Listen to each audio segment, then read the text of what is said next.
Hey there, welcome to the Elliott Confidential podcast. I'm Christopher Elliott, and I'm here with Aaron Elliott, Yes. Hello. my son. I How am are your you? son. I'm doing well. Yeah, we're in Auckland, New Zealand today.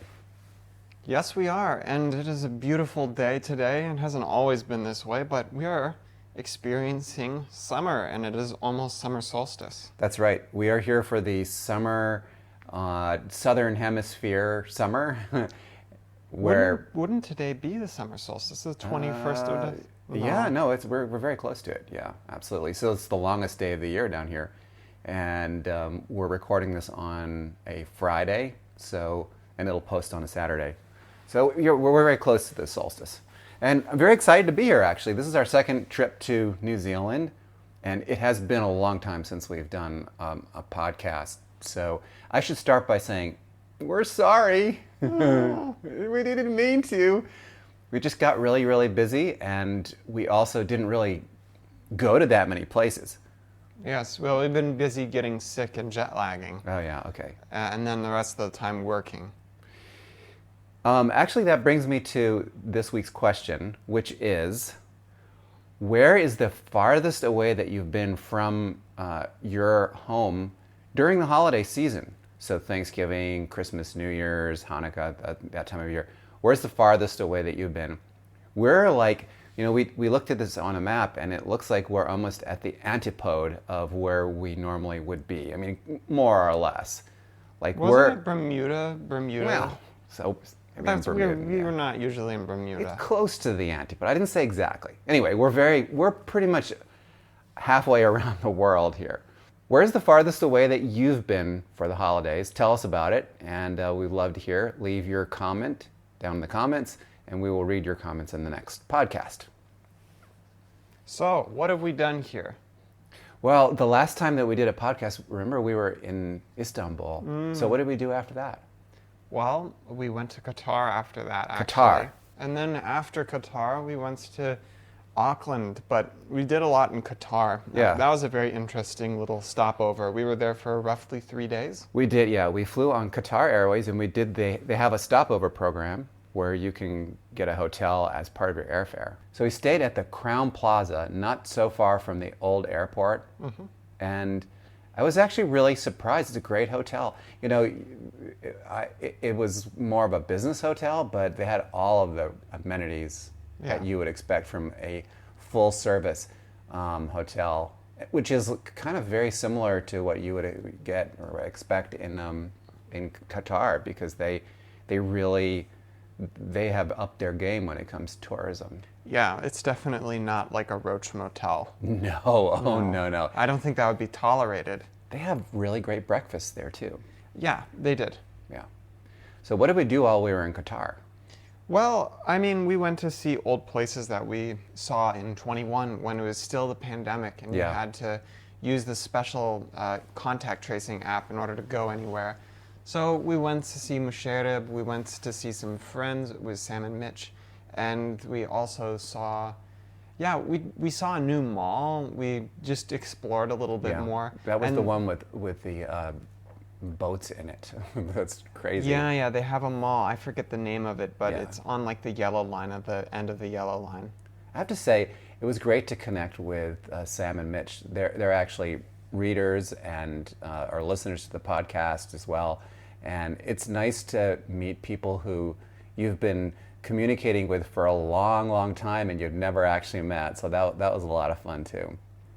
Yeah. And then we did a lot of riding on the subway, which is called the Doha Metro. What makes the Doha Metro so cool, though? I think the part that makes it the most awesome really is just how modern and clean it is. But also, these are trains that are running automatically, and you can get almost anywhere in town. The price is really good. And it's affordable, Yeah. but it's also fast. And it's driverless. They don't have any drivers on these subways, which I've never been on a driverless subway before. Not until I had visited Doha, which is the first time that we were there in 21. We did that. It's really cool, actually. Yeah, it is. Who should visit Doha? Well, That's a hard question to answer because there's a lot in Doha for a lot of different people. But I definitely think if you're interested in a lot of malls, and if you are already interested in a place like Dubai or Abu Dhabi, then Qatar is definitely also on the list. Generally, these destinations have a lot of malls, they have a lot of restaurants. It's more of an urban experience, and it's nice to be there. And that's really the thing that drew us back, is it's just a nice place to be. It's safe. Yeah. The customer service that you get there is really incredible. And we haven't really even talked about Qatar Airways and about the airport there. But if you go there, really the service is elevated from almost anywhere else. They really try extra hard to ensure that you have a good, positive experience. As you say, it's a lot of indoor activities, and the reason why is it gets really hot in the summertime. Yeah, that's not to say there are some interesting outdoor activities, that there are no interesting outdoor activities in Qatar. That's true. There's a lot of the dune surfing, which is by car. You're not going to actually go surfing. And then other different cultural activities like camel riding and things like that. But you can do that in Dubai too. I mean, you can definitely do things outdoors. I would recommend, if you're going to try to do outdoor activities, that you go this time of year, which is in the colder months, because it does get quite warm in the summer, and you can go outside, but you really have to wait until the evening or go out in the early morning. Otherwise, it's going to be very uncomfortable. That actually, we have to talk about the Doha airport and Qatar Airways, because that was a really interesting experience. Yes. They opened a new Louis Vuitton, I don't know if I'm saying that, Louis Vuitton lounge at the Doha airport, and we were able to get in and check it out. What did you think of it, Aaron? Well, that was an interesting experience. I first want to just say the Qatar airport, Hamad International Airport, is really great. They literally have a metro within the airport that helps you get from point A to point B. It still is like a huge airport, and you're going to do a lot of walking there, but it has a lot of interesting places, has really good lounges, and I think that, getting to see, so they have a lounge for business class, and we got to see so they have multiple lounges that are for business classes because the airport is so huge. And so we got to see one that was near I forget what Oasis. It is. The Oasis. It's called, it's called the Oasis. Which is an indoor area filled with plants, and on the on the interior it has plants. It's got a park, and on the exterior it has all these very high-end shops. Yes, exactly. And of course, fitting in with all of this high-end luxury fashion brands, they decided that they wanted to work with Louis Vuitton. In order to create, they call it a lounge within a lounge. So they have the Louis Vuitton lounge, which is it's an area within the business class lounge. And it's it's kind of insane because it is. You get in there and they give you the menu, and everything is, of course, very expensive, but they're serving gold-crusted hummus. Yeah, we actually were Perignon. Sitting with a guy who was ordering hummus with gold crust on top. And ordering, he had a Cristal, I think. This is, for those of you who have actually met me, I am a very down-to-earth kind of person where I... Very granola. I do not, anything with, if you have gold encrusted anything, I would probably not eat it. And but this is their thing. They're very, very upscale, and also I don't drink, so drinking Cristal would not really appeal to me at all. But I get the appeal that people want to do something extremely high end, and if you want to do something very high end, that's the place to do it. Well, I think that the best part about the lounge experience, though, is that they have freely available bottles of water, which, if you're going on a 16-hour flight, you really want. Which we were. Yes. And so, this is actually, we went on the third longest flight in the world. This was Doha to Auckland. And I believe this is, 16 hours, roughly. It is. It's a long, long flight. And it's, what is it, 4 meals that you get served because it's that well, long? I ordered 4 meals. You ordered 4 meals, yes. But yeah, you can order, I think 4 meals well, we had the privilege of going in the Q suites, which was really nice. Which is their business class. Yeah, we were very lucky to get upgraded. It still is a problem to this day, the water situation. So definitely, before you get on a flight that's 16 hours, you want to have 1.5 liters of water with you. I don't care how much it costs. You're going to thank yourself for buying, whatever, $5 worth of water before you get on that flight. The thing I hate about Qatar Airways is that it spoils you for anything else. Like if you fly on any other airline and you've been on Qatar Airways, even in economy class, you're going to wish that they would lift the cabotage laws in the United States and allow Qatar Airways to start flying domestic destinations, because they're really that good. The flight attendants are very professional and attentive, and they don't give you any attitude. And it doesn't matter what class you're sitting in, whether you're in business class or in economy class, you get a very good experience. And I know this because I flew from Doha to Cape Town. Mm-hmm. You were with me in economy class, and it was great, actually. There was plenty of leg room, the food was good, the flight attendants were very nice. So yes, curse you, Qatar Airways, for spoiling us. Now I do know that there are other airlines that do a good job. Some of the Gulf carriers also have very elevated customer service, but other places, gosh, don't start me.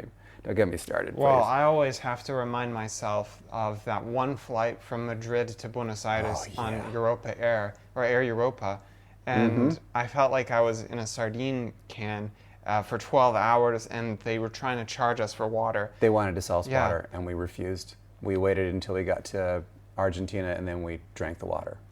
Yeah, so it can get so much worse. It can. So if you do need to fly somewhere for long distances, highly recommend Qatar Airways, and I do not recommend Air Europa. Oh God, no.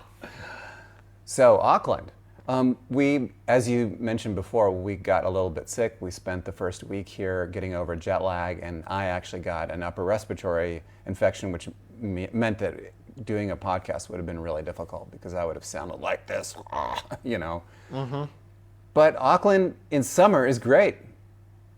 Yeah, Auckland is just a really nice place to be, and I think that it was the same deal with Qatar. And Doha particularly. Doha's a really nice place to be. Auckland's a nice place to be. It's not going to be like any sort of entertainment capital. So you're not going to get like Orlando. You can't expect Orlando out of Auckland. Yeah. But I think there's so much here, like totally pristine nature, like top class food, like food is good, highest quality produce.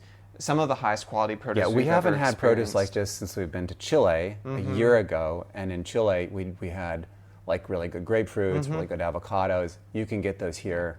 And then also being in Auckland City is a great experience for the pedestrian. You have a lot of pedestrian walkways, and luckily unfortunately we got here and there was a drawbridge that allowed you to go walk across the docklands, and it just opened up a couple of days ago, and so now it's an even better experience. Yeah, it's great. Watching the sailboats right down by the bridge, it's so beautiful. And you can, that's right. A couple of times we've been out walking, we've seen dolphins, orcas. It's just been great. Yeah. Now we have done a couple of things since we've been here. We haven't just been sitting around. And then there was also an island that we went to. And we need to talk about this because this is something that you have to see if you go to Auckland. Yes, Tiritiri Matangi is the island. Hopefully you'll write that down because I think if you hear a New Zealander say that, kind of slurred. It sounds like Tui Tui Matangi or something like that. Yeah. And you would never know how to spell it unless you knew what they were talking about. But it's an island right near Auckland, and it's a nature preserve.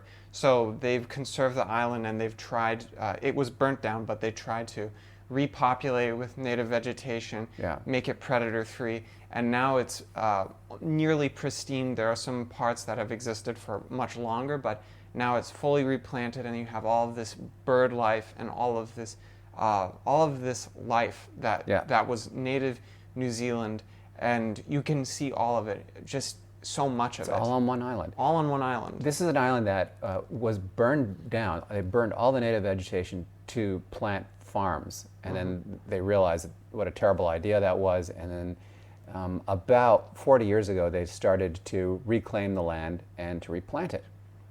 And there is a lighthouse, and when you go up to the lighthouse, you will see something that it's just going to blow you away. It's like I keep calling it a screensaver moment, because you look out and you see all the barrier islands, and then beyond that, the open Pacific, and it is so incredibly beautiful. These shades of green that you see are so green, and then the blues. I've never seen, the only place I've even seen blues coming close to this is Antarctica. It's so absolutely gorgeous.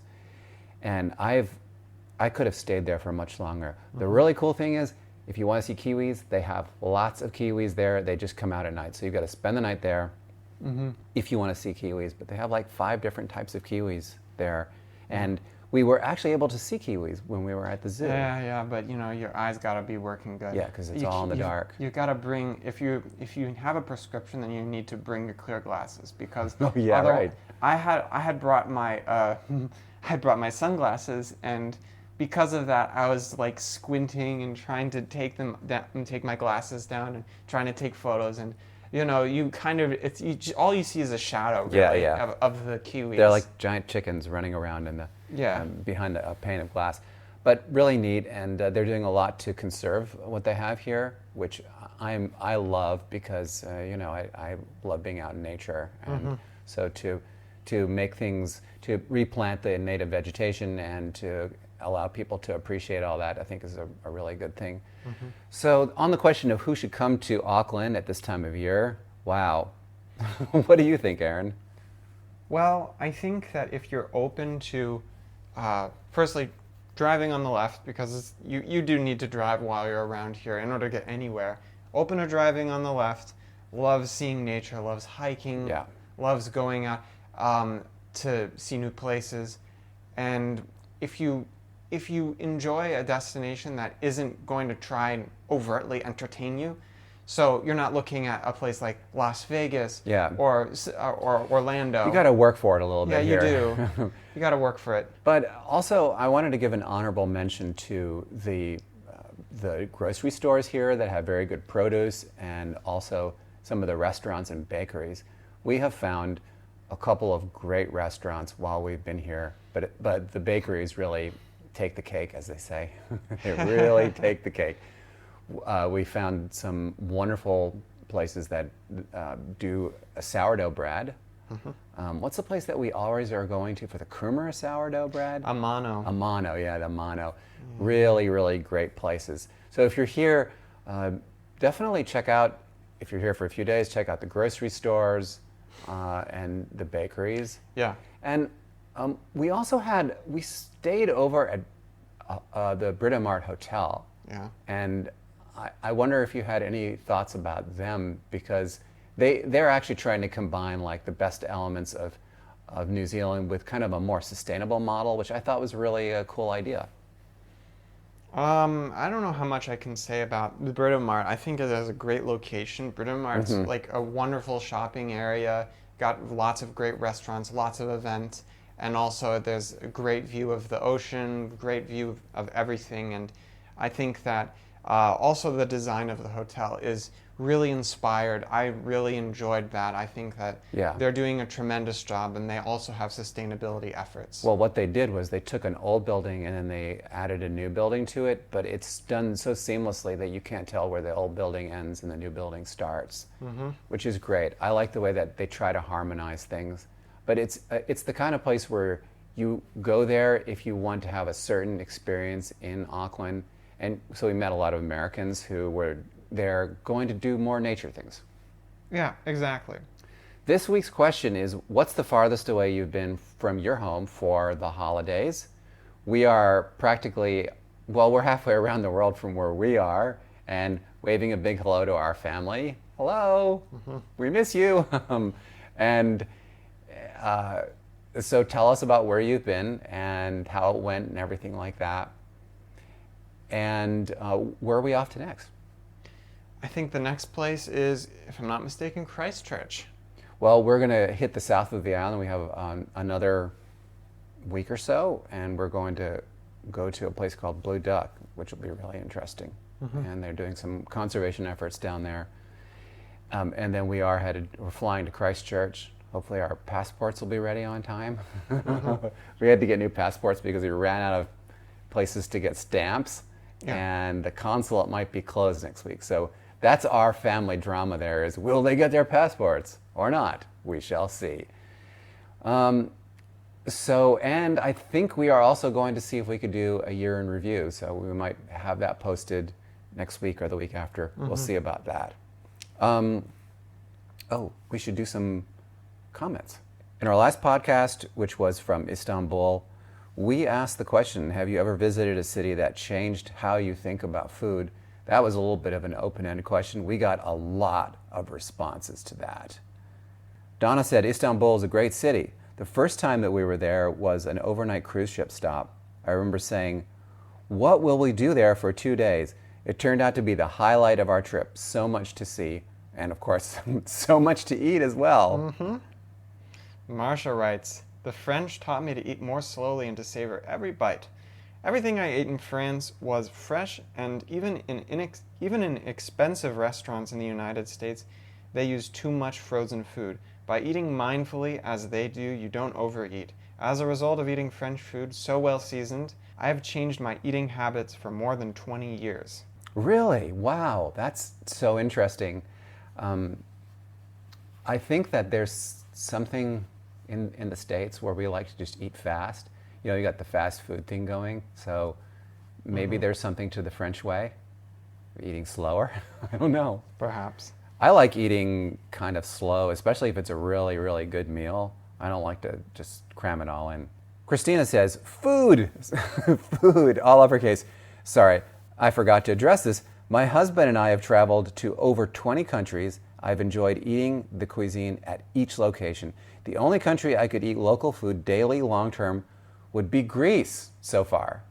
Oh, well, First of all, Greece does have some pretty incredible food, doesn't it? It does. But I think that Cypriot food is better. Oh, wow, you're going to start a civil war here of some kind. I think some people would say it's the same. But, you know... Start a war. Yeah. Cypriot food is really good. And, of course, tahina pitas, our favorite. Well, but I think that the reason why I would say I could eat it long term is because they really like fresh vegetables, and they like beans and lemon, and, you know, it's not as oily or deep fried as my experience with Greek food, at least. I could live in Greece and eat the food there every day. I could also live in Cyprus. See, I'm being diplomatic. I could live in Cyprus and eat the food there every day. By the way, is there a country where you couldn't eat the food every day? Oh, Ireland? Oh. Linda writes, my visit to Istanbul 10 years ago changed my idea of a good breakfast forever. I don't eat this way at home, but I love the Turkish breakfast buffet of meats and cheeses and yogurt and fruits and breads and preserves, etc., etc. And I've still never had anything as good as the homemade baklava, with pistachios, of course. With pistachios. I like walnuts. The pistachios are good. The walnuts are good. See, I'm being diplomatic here. But baklava is incredible. Yes. Don't talk to anyone about which country has the best baklava, because they are very passionate about that. And they'll say that they have the best baklava. See, I always thought that baklava was Greek, but if you go to Turkey, they'll say that it's Turkish. And again, you could start a war. Well, it's kind of like Greek and Turkish coffee, which are technically the same thing. And Cypriot coffee, which is technically also the same thing. Oh, Cypriot coffee. I think the perfect breakfast for me is a cup of Cypriot coffee with a tahina pita or two. Yeah, I mean, I don't know. Actually, I did see there are tahini pastries in Istanbul, in Turkey, but they're kind of different. I don't think they're vegan. You see, I looked it up, and yeah. So of course, But you know what? I think the perfect breakfast could also be simit with something. Oh, we didn't even talk about simit. Simit is the best. Yeah. Well, no, we did it last podcast. Okay, yeah, we did say something about that. So simit is, if you go to Turkey, you have to have simit.